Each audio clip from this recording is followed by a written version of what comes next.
So, Naji, this is the Dream Stele, the famous Dream Stele. This was left here by Thutmose IV. It's a New Kingdom king. So this is over 1,000 years after the reign of Khafre. And the stone that you're looking at actually comes from the Valley Temple over there. So he brought the stone over here and he left an inscription of an experience that he had in his dream, where he tells the story of how the statue begins to talk to him and makes a deal with him that if Thutmose frees the statue from the sands of time, the statue, which is a living representation of the sun god, will make Thutmose IV the king of Egypt. And so the first few lines, what you're looking at here, the first few are basically introducing the king, his accomplishments, his beauty.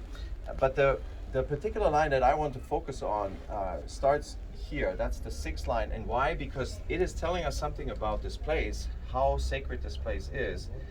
And we got an inkling of that from the Zokar line that I just mentioned, where it is mentioned that basically we know here is where Zokar of Rostau dwelt, under the earth, okay?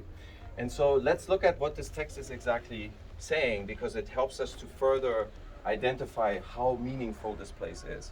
So it's basically now saying over here that the king was hunting and he was in his chariot and the chariot was riding faster than the wind. And he was with his 2 companions. No one else knew about this, not even the birds. And so appeared the hour of rest, where he gave his 2 companions a break at the sanctuary of Mehit, which is the name of the statue of the Sphinx, at the side of Zokar in Rostau. And then it continues mentioning the cobra, the Uraeus, from the gods, from the pharaoh. It says renutet as the male and the females. So it's the male principle and the female principle. And then it continues in the mother, mut. And then we have something that's scratched out, so you don't know, but it means of the gods. Continues on here. Then we have a cryptic mention of Mehit. Mehit means the northern goddess, okay, of the white wall. And then it's a mention of Sekhmet, the lioness, foremost in her appearance. Then it mentions Set, the son of the elder magician, Hekau. In the place Set, Geseret, sacred. So in the sacred place of Zeb Tepi, the first time. Zeb Tepi is when Egyptians believed everything began. The creation of the world, the beginning of time. So what this text is telling us is that this is the place of creation. This is the place of the first time. And so it is no surprise that here is maybe where we have a cavern where the original words of creation are stored.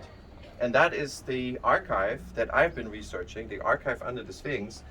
And I believe that when we drill, if we ever get a permission to drill in that place, we may be able to find something, some evidence that this indeed is a real place. It's not a mythical place. It's a real place where the ancient Egyptians believed creation occurred, original creation. And of course, we are next to the statue that we believe is a much more ancient statue than the Old Kingdom. We believe that this originally was a lioness statue called Mehit, and that statue was here for as long as memories go, and that's why that statue was considered sacred. This was a sacred place because the statue was guarding this place, and so whoever came here first believed that this statue is really the place of creation.